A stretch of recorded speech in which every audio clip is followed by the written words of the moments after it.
Bienvenue à ML Holistics. Nous aborderons aujourd'hui les habitudes et leur importance.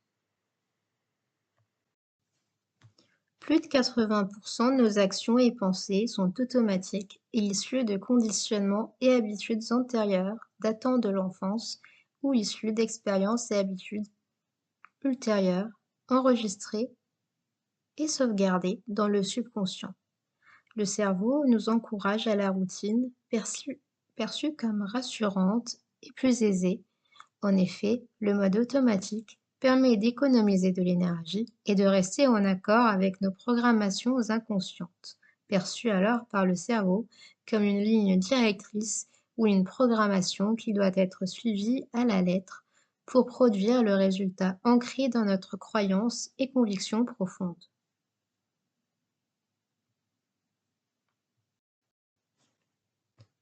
Dès les premières années de notre vie, jusqu'à nos 7 ans environ, et quelquefois jusqu'à l'adolescence, notre cerveau enregistre et reproduit les programmes et conditionnements de notre entourage, perçus alors comme le meilleur moyen d'intégration et de survie dans notre environnement social et familial.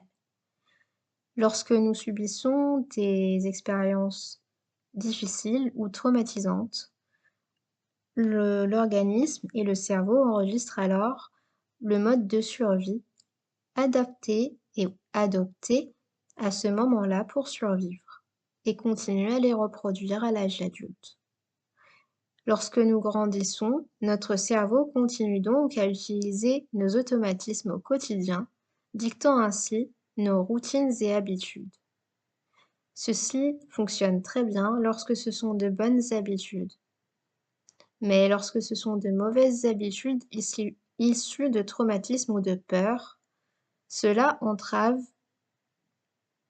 le plein épanouissement et l'aboutissement des changements souhaités.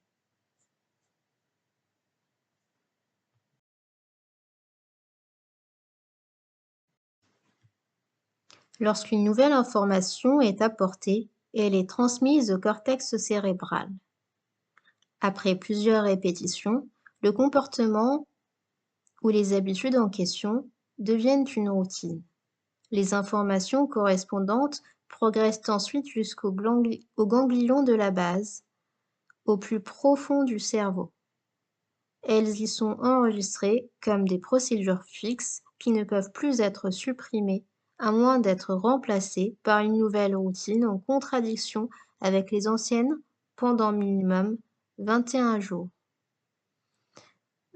Lorsque je dis pendant minimum 21 jours, cela signifie que la nouvelle routine que vous souhaitez instaurer doit être exercée pendant minimum 21 jours pour être considérée comme une nouvelle programmation et donc nouvelle routine.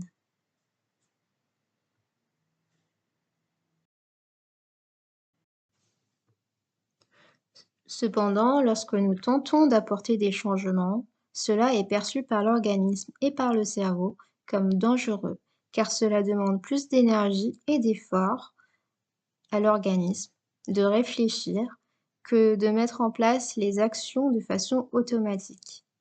Surtout, cela est en contradiction avec nos anciens conditionnements et habitudes qui servent de référence au cerveau, car profondément ancrés dans notre subconscient.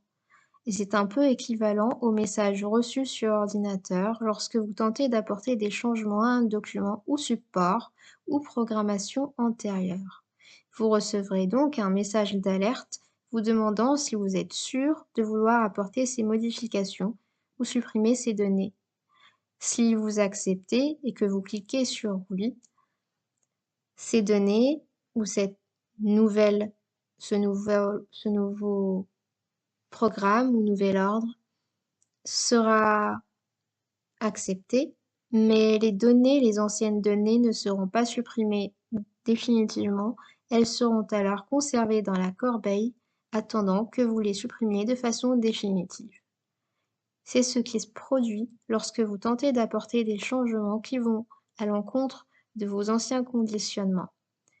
Avant la durée de 21 jours, votre cerveau et votre organisme vont continuer à vous envoyer des signaux d'alerte ou d'inconfort, servant en fait de signal pour pour s'assurer que vous souhaitiez réellement apporter ces changements et que ces changements correspondent réellement à vos croyances profondes et vos envies.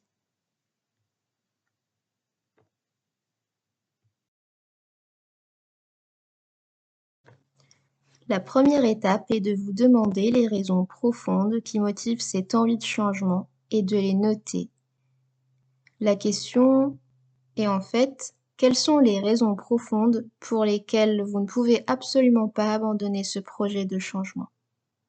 Ceci va vous permettre de rester motivé pendant les 21 jours obligatoires pour mettre en place la nouvelle routine. Vous pouvez également le personnaliser avec des photos ou des images parlantes pour vous et les garder visibles au quotidien. Un exemple serait de mettre des photos ou d'autres choses, des images parlantes. Vous pouvez également les mettre dans un endroit visible au quotidien afin de garder en tête votre objectif et la raison pour laquelle vous ne devez absolument pas abandonner ce projet de changement.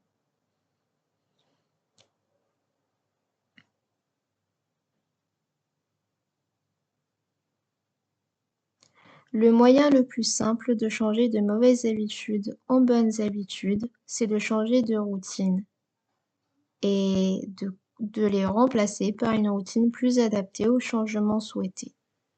Il Et les faut perspectives 21 de jours récompense doivent être consécutifs plus de importantes que les pratique de la avantages nouvelle de garder routine pour qu'elle l'ancienne soit habitude, intégrée et car exécutée cela de permet façon de créer une automatique par le conviction et cerveau. croyance profonde contraire à l'ancienne, ce qui est essentiel au changement. Par exemple, si un fumeur souhaite arrêter de fumer et donc changer cette routine de fumer,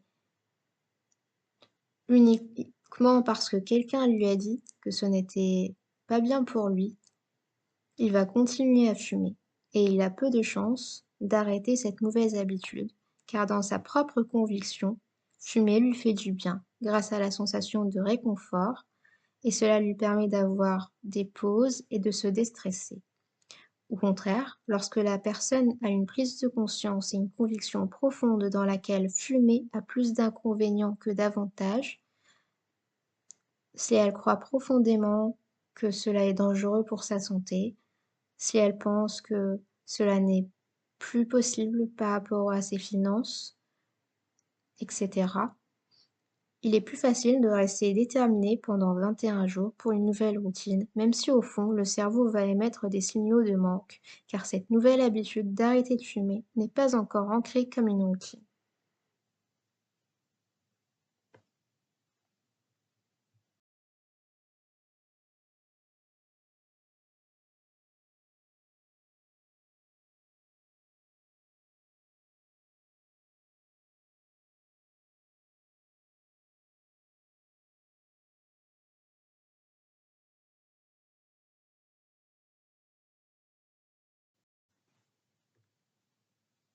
La plupart du temps, nous n'exerçons pas notre libre arbitre et ne nous demandons pas forcément l'origine de nos habitudes et si elles sont en adéquation avec nos aspirations. Nous nous contentons souvent du mode automatique, ce qui semble réconfortant et plus sécurisant, tout en étant la solution de facilité. Nous dispensons alors de trop réfléchir avant chaque action. Cependant, ceci rend notre vie monotone et participe à la perte d'intérêt au réveil, car tout est parfaitement semblable à la veille et donc peu stimulant.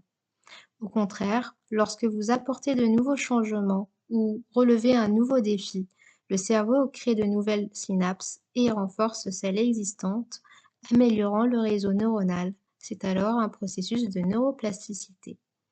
La neuroplasticité est la clé pour maintenir un cerveau vif et alerte, quel que soit votre âge, car elle permet une adaptabilité, une flexibilité au changement primordial et indispensable pour une vie épanouissante, étant donné que les événements extérieurs impliquent des changements et adaptations constantes et sont toujours imprévisibles.